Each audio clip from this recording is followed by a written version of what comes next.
Morning everyone, this is Alex. In this video I'm going to be taking a look at a gun belt made by a man named Bruce+Gibson, owner and proprietor of GibsonGunLeather.com.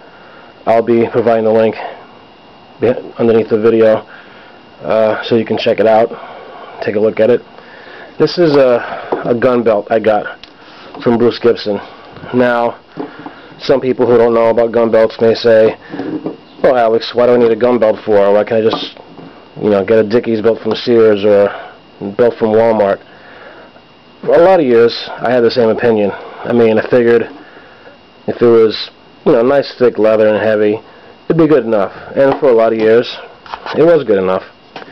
I always looked at buying a gun belt for myself, but I saw some of the prices, and gun belts range from anywhere from $50 for a reinforced nylon belt with a Velcro strap to well over $100 for real leather and metal buckle belts. And I thought to myself, man, that's stupid. Why do I spend more than $80 on a belt when I can get a $10 one from Walmart? That's just dumb. Walmart belts are good enough. I don't need that crap. You know what? I'm an idiot.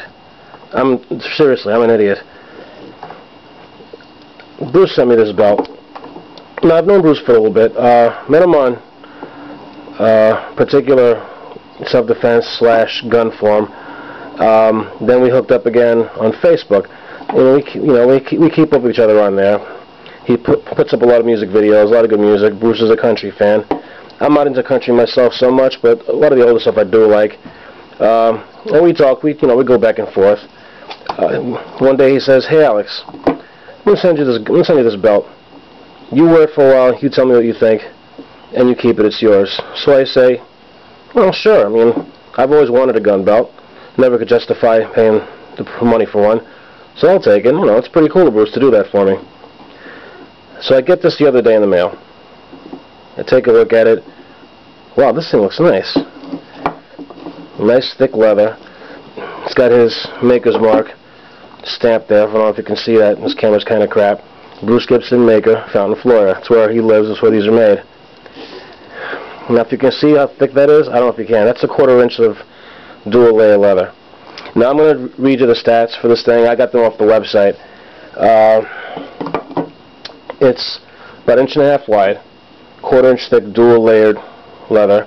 Hand burnished edges, hand finished. This belt is handmade from start to finish. The only thing he doesn't make, I believe, are these, I think what they call Chicago screws. And see, these aren't just like bolted in cheap screws you find in typical belt. These are screws that go in. 38, that's my size. I'm a portly fellow. I'm working on it, don't judge me. Only thing about this belt that threw me off is this buckle. I did not get it. I've never seen a buckle like this before. I'm looking at it. I tried to, before I even realized it was there, I'm putting it on. I'm realizing, where's the thing here? It's missing. What the hell's going on? Take a look at it. Oh, there's no little clasp there. It's on the buckle. And I didn't get it at first, and I thought, that's just odd. But putting it on, it's genius.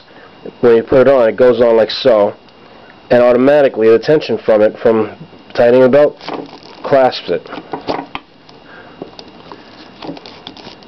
Genius. I love it. It's fantastic. This is brass, by the way, solid brass. So it's going to last a long time. Now, like I said before, you may think to yourself, why spend the money? Let me tell you, this belt is absolutely worth the money you'll spend on it. I've only had this for a few days right now, and I love it. It's my favorite belt, honestly. I'm not saying that because Bruce is a friend of mine. I'm not saying it, to be a kiss ass because he sent me this free belt. If I had known gun belts were this great, I would have bought one years ago. Like I said, I feel like an ass for not spending the money. I don't realize how. I don't understand how I carried a gun for so long and got away with it, not having something like this. Typical belts, when you're carrying a gun, especially something like a 1911, as opposed to a Glock.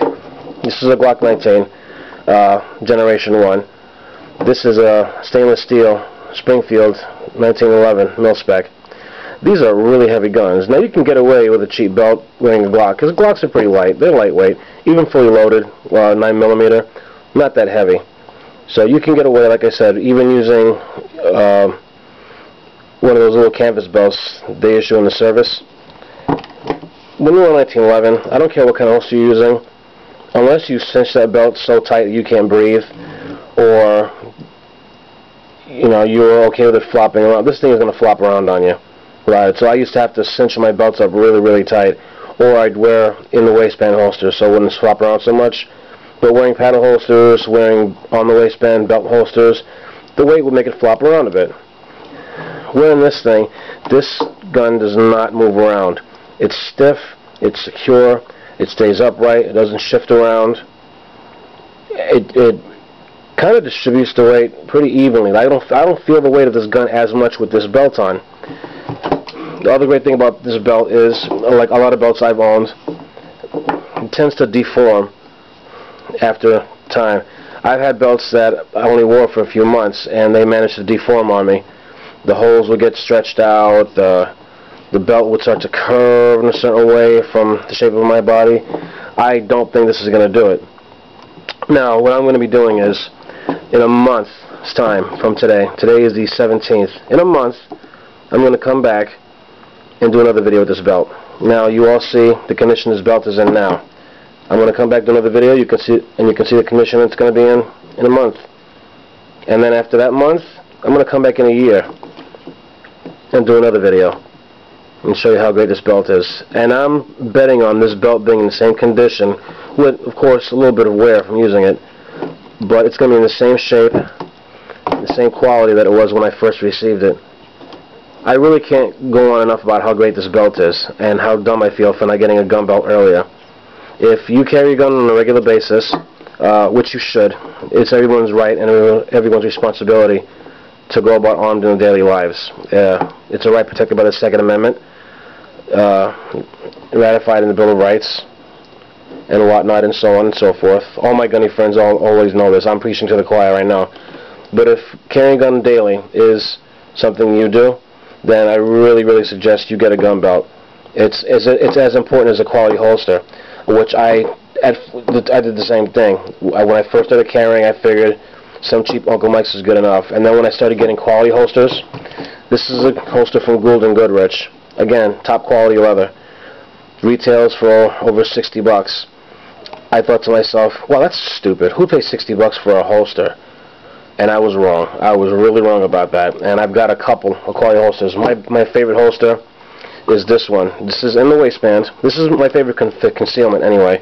I don't often conceal, but when I do, oh, I sound like the most interesting guy in the world. I don't often conceal, but when I do, I use El Paso Salary Holsters Summer Cruiser. Yeah, this is what I used to conceal. This cost me close to $80, and it was worth it, I believe.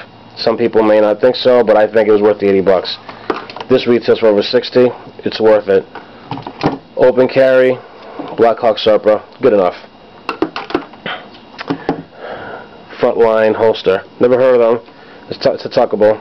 I like it. It's very stiff leather. It holds the Glock in there pretty tight. Good retention. Anyway, back to the belt. It rocks. That's all I really have to say about it. That's all you need to know. This belt is awesome. Go to www.gibsongunleather.com. Take a look at what Bruce has to offer. If you don't see what you want, email him, give him a call. He's happy to work with you. He's a great guy. He's a great artist, because leatherworking is an art. It's an art that's kind of losing. It's not in vogue anymore. Well, it used to be pretty in vogue. You know, I'm not even sure if I use that term right, but leatherworking is an art. I don't care what anybody says. It takes, an artisan to work with leather and come out with something beautiful like this. And this is beautiful. You may not see it just by this video, but wearing it brings out the beauty in this belt. Anyway, thanks for watching. One more time, www.gibsongunleather.com, and I hope you all have a good day. Thank you.